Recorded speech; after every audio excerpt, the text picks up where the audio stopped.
So hello guys, स्वागत है आप सभी का एक बार फिर से मेरे इस चैनल सुपर नर्ड में। तो एज़ वी ऑल नो कि हमें कॉमिक्स के अंदर काफ़ी सारे डिफरेंट तरीके के प्लेंटी ऑफ सुपर विलन्स देखने को मिले हैं।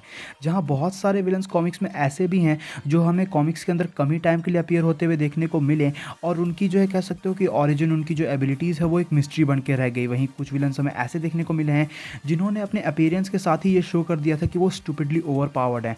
और आज के इस वीडियो में मैं जिस विलन के बारे में बात करने जा रहा हूँ उसकी ऑरिजिन तो मिस्टीरियस है ही, साथ ही साथ वो लिटरली बहुत ही ज़्यादा ओवर पावर्ड है। आज की इस वीडियो में मैं बात करने वाला हूँ डीसी कॉमिक्स के दी एम्प्टी हैंड के बारे में, जो एक बहुत ही ज़्यादा ओवर पावर्ड कैरेक्टर है। और आज हम लोग यही जानेंगे कि ये कैरेक्टर कितना ज़्यादा पावरफुल और कितना ज़्यादा कैपेबल है। सो ये वीडियो सच में बहुत ही ज़्यादा इंटरेस्टिंग होने वाली है। सो अब without wasting any more time चलिए शुरू कर लेते हैं आज के इस अमेजिंग वीडियो को। तो सबसे पहले तो हम लोग ये बात कर लेते हैं कि एक्चुअल में जो ये द एम्प्टी हैंड है वो एक्चुअली में है कौन। तो अगर देखा जाए तो यहीं पे चीज़ ये निकल के आती है कि जो इसकी ओरिजिन है वो टोटली अननोन है। हमें कॉमिक्स में इसके बारे में जो है बताया ज़्यादा नहीं गया है। मतलब कह सकते हो कि एक फ्रैक्शन ऑफ सेकंड के लिए, कुछ फ्रैक्शन ऑफ सेकंड्स के लिए ये कॉमिक में अपीयर हुआ था और इसने जो है कह सकते हो कि काफ़ी बुरी तरीके की छाप छोड़ी है। अब अगर देखा जाए तो ये one of the most mysterious villain में से एक है जो हमें डीसी कॉमिक्स के अंदर देखने को मिला है, जो हमें मल्टीवर्सिटी इवेंट के अंदर जो है देखने को मिला था। अब एक्चुअल में जो द एम्प्टी हैंड है वो एक मेटाफिक्शनल कैरेक्टर निकल के आता है जो जेंट्री नाम के ग्रुप का लीडर है। अब हमें जो है एम्प्टी हैंड की पावर्स एंड एबिलिटीज़ और इसके फीट्स को कह सकते हो कि समझने से पहले ये जानना होगा कि जेंट्री क्या है और जेंट्री कितने कैपेबल हैं। क्योंकि बेसिकली जो जेंट्री है वो एक कह सकते हो कि ग्रुप है mind breakingly powerful reality warping entities का। और इसके अंदर जितने भी कैरेक्टर्स हैं, जितने भी एंटिटीज़ हैं, वो सभी जो है एम्प्टी हैंड को खुद का गॉड, उनका जो है रूलर या कहो उनका किंग मानते हैं और उन्हें उन्हें उन्हें जो है वो सर्व करते हैं। और इसी तरीके से जो एम्प्टी हैंड की पावर्स एंड एबिलिटीज़ है वो जेंट्री से फार बियॉन्ड है। तो इसीलिए हम लोग पहले ये समझ लेते हैं कि जेंट्री की पावर्स एंड एबिलिटीज़ कितनी कैपेबल उन्हें बनाती है। तो जेंट्री जो है बेसिकली द एम्प्टी हैंड के रूल को फॉलो करते हैं और उनका जो है कह सकते हो कि स्टोरी लाइन के अंदर, मल्टीवर्सिटी स्टोरी लाइन के अंदर ये गोल रहा था कि उन्हें डीसी को पूरे तरीके से चेंज करना है, डीसी कॉमिक्स को पूरे तरीके से चेंज करना है। जहाँ वो जो है डीसी को एक सैड और खुद के ही एक डिप्रेसिंग वर्जन में चेंज करना चाहते थे, जहाँ सभी होप, सभी ड्रीम, सभी हैप्पीनेस की एंड हो जाए और ये उसे पूरे तरीके से इसके जो है हर एक थ्रेड को ब्रेक कर दें, हर एक लॉ को ब्रेक कर दें। और तो और कॉमिक में ये तक स्टेट किया गया था कि ये जो जेंट्री का ग्रुप है, जो जेंट्री है, वो एक्चुअली में पूरे के पूरे क्रिएशन के लिए एक काफ़ी बड़ा थ्रेट है। और ऑल ऑफ द क्रिएशन का मतलब बेसिकली यहाँ पूरे डीसी कॉस्मोलॉजी की बात हो रही थी, जिसकी वजह से तुम यही जान लो कि जो जेंट्री हैं वही कितने ज़्यादा पावरफुल हैं।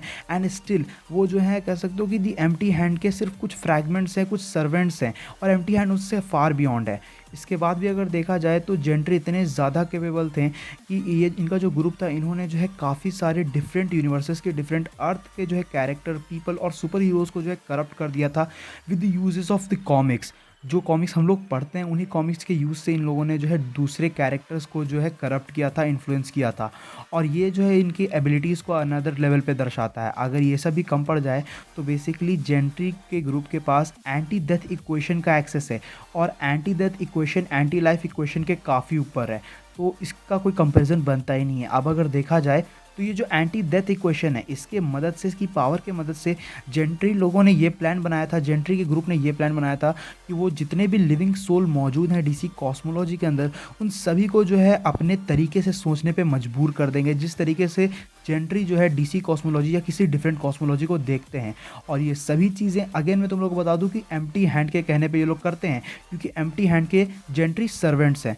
वहीं अगर देखा जाए तो बेसिकली इनडायरेक्टली जेंट्री के ग्रुप को, जेंट्री के ग्रुप के कैरेक्टर्स को ऑमनी प्रेजेंट बताया गया है।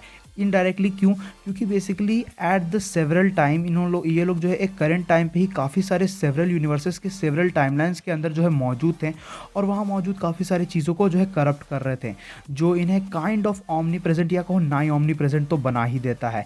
इन सब के अलावा अगर ये सब भी कम पड़े तो जेंट्री ने जो है निक्स उटॉन, जो एक हाइपरवर्सल बीइंग है, उसे भी बहुत ही ज़्यादा डरा दिया था। इवन निक्स उटॉन जो है इनके सामने स्केप भी नहीं कर पाया, और जेंट्री लोगों ने बड़ी आसानी से, जेंट्री के ग्रुप ने बड़ी आसानी से जो है निक्स उटॉन को ओवर पावर्ड करके उसे करप्ट कर दिया। जो अगेन ये दिखाता है कि जेंट्री का ग्रुप बहुत ही ज़्यादा कैपेबल है। इस ग्रुप के अंदर जो कैरेक्टर्स हैं, जो एंटिटीज़ हैं, वो बहुत ही ज़्यादा कैपेबल हैं।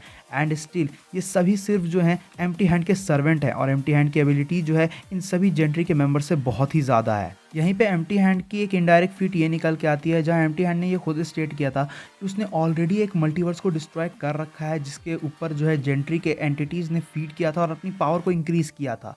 अब यहाँ पे बात ये निकल के आती है कि एम्प्टी हैंड यहाँ सिर्फ एक पर्टिकुलर मल्टीवर्स की बात कर रहा था या एक इंटायर डिफरेंट कॉस्मोलॉजी की बात कर रहा था, क्योंकि हमने ऐसा देखा है कि कॉमिक्स में कई बार जो है कैरेक्टर्स इंटायर एग्जिस्टेंस को, इंटायर कॉस्मोलॉजी को यूनिवर्स या मल्टीवर्स कह के पुकारते हैं। अगर हम लोग वापस आए एम्प्टी हैंड के स्टेटमेंट्स के ऊपर, तो हमने ये भी देखा है कि उसने एक्चुअली में ये स्टेट किया था कि वो डीसी के नैरेटिव्स को कंट्रोल कर सकता है।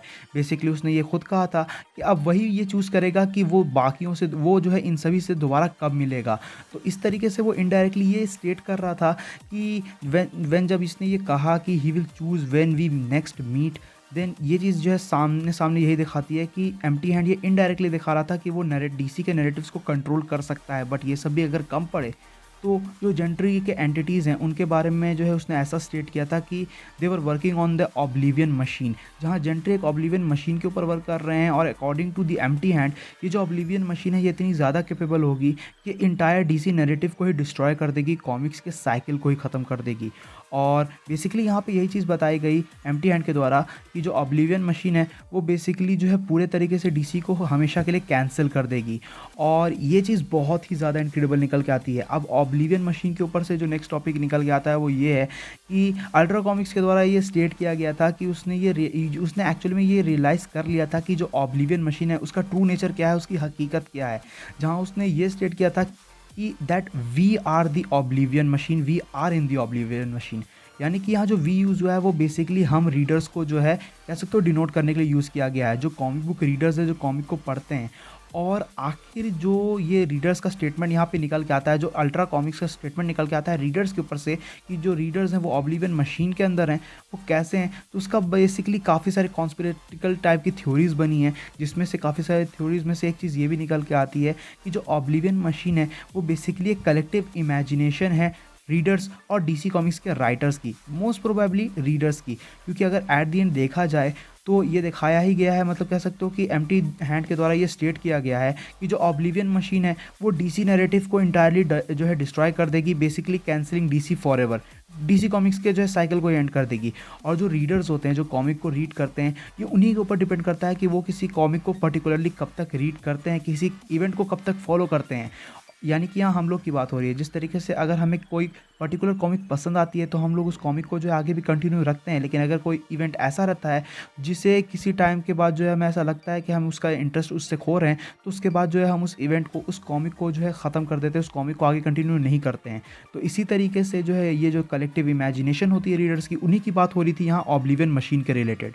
बट अगर ये सब भी कम पड़ जाए तो मल्टीवर्सिटी कॉमिक के राइटर या कहो कि क्रिएटर द ग्रैंट मॉरिसन ने अपने इंटरव्यू में ये खुद स्टेट किया है एम्प्टी हैंड के बारे में कि he looks like the ultra comics character but he is also the reader. मतलब यहाँ पे इनडायरेक्टली जिस तरीके से हम लोग जानते ही हैं कि ग्रैंट मॉरिसन का जो तरीका है कैरेक्टर्स को, उनके कॉस्मोलॉजिकल थ्योरीज़ को एक्सप्लेन करने का, वो बेसिकली जो है हमें रिप्रेजेंटेशन के तौर पे ही मोस्ट ऑफ द अपने कैरेक्टर्स को दिखाते हैं। और इस तरीके से ये जो नया कैरेक्टर डीसी में इंट्रोड्यूस हुआ था मल्टीवर्सिटी कॉमिक्स के अंदर, द एम्प्टी हैंड, उसे एक्चुअल में रीडर्स के रिप्रेजेंटेशन के तौर पर दिखाया गया है। अब इसे तुम लोग इस तरीके से समझ सकते हो कि जिस तरीके से कॉमिक्स के अंदर द राइटर ग्रैंट मॉरिसन की रिप्रेजेंटेशन है, रेडकॉन कॉर्पोरेशन डीसी ऑथर्स की रिप्रेजेंटेशन है, मिनल मॉनिटर्स एडिटर्स की रिप्रेजेंटेशन हैं, उसी तरीके से जो एम्प्टी हैंड है वो हम कॉमिक रीडर्स की रिप्रेजेंटेशन है। क्योंकि एट द एंड ये हम कॉमिक रीडर्स पे ही डिपेंड करता है कि हमें कौन सी कॉमिक के कौन से इवेंट को जो है फॉलो करना है या फिर नहीं। ये कह सकते हो कि इसका जो पावर है ये सब हमारे ही हाथ में है, और कह सकते हो कि इसका जो कॉन्सेप्ट है ये बिल्कुल नेक्स्ट लेवल पे लेके जाया जा चुका है यहाँ पे। और अगर हम लोग वापस आए ऑब्लिवियन मशीन के ऊपर, तो ये बेसिकली रीडर्स के इमेजिनेशन के बारे में ही है, जहाँ एम्प्टी हैंड ने ये स्टेट किया था कि Gentry are working on oblivion machine, और जो ऑब्लिवियन मशीन है वो entire DC narrative, entire cycle को जो है एंड कर देगी कॉमिक्स के ऊपर। क्योंकि अगर कोई कॉमिक रीडर चाहे तो वो किसी भी कॉमिक इवेंट को कभी भी जो है छोड़ सकता है, या फिर कहो कि किसी भी न्यू इवेंट को जो है कह सकते हो कि स्टार्ट कर सकता है। और इसी तरीके से अगर देखा जाए तो इनडायरेक्टली जो द एम्प्टी हैंड कैरेक्टर निकल के आता है वो काफ़ी सारे ऑमनीपोटेंट कैरेक्टर से इसी वजह से ज़्यादा पावरफुल हो जाता है। बहुत से लोग हो सकता है मेरे इस चीज़ से यकीन नहीं करें, लेकिन जिन लोगों को ये चीज़ प्रॉपर्ली समझ में आ गई होगी उन्हें पता चल गया होगा कि एम्प्टी हैंड लिटरली एक बाउंडलेस कैरेक्टर है, जहाँ बहुत ही सारे ओवरपावर्ड कैरेक्टर्स है ये एक्चुअल में ज़्यादा ओवरपावर्ड है। और कुछ कैरेक्टर्स के रिलेटेड जो है कह सकते हो कि इससे कंपेयर करना थोड़ा सा मुश्किल तो होगा, लेकिन एट द एंड हम लोग ये कह सकते हैं कि ओवरऑल कंक्लूजन यही निकल के आता है कि डीसी कॉमिक का ये जो इतना ज़्यादा मिस्टीरियस किस्म का विलन हमें देखने को मिला था दी एम्प्टी हैंड, वो एक्चुअली में कॉमिक रीडर्स का ही रिप्रेजेंटेशन है, और हम लोग इसे अभी तक का सबसे पावरफुल सुपर विलन भी कह सकते हैं। सो गाइज ये थी वीडियो एम्प्टी हैंड के ऊपर। आई होप सो कि तुम लोग को ये वीडियो पसंद आई होगी, वीडियो इंटरेस्टिंग लगी होगी। अगर वीडियो पसंद आए तो इस वीडियो को अपना थम्स अप देना, अपने दोस्तों के साथ शेयर करना, और ऐसी वीडियोस के लिए चैनल को जरूर से सब्सक्राइब कर लेना। तुम लोग मुझे इंस्टाग्राम और ट्विटर पे भी फॉलो कर सकते हो, जिसके लिंक्स तुम्हें नीचे ही डिस्क्रिप्शन में मिल जाएंगे। मैं मिलूंगा तुमसे ऐसे ही किसी नेक्स्ट वीडियो में। Till then bye, stay tuned, stay awesome.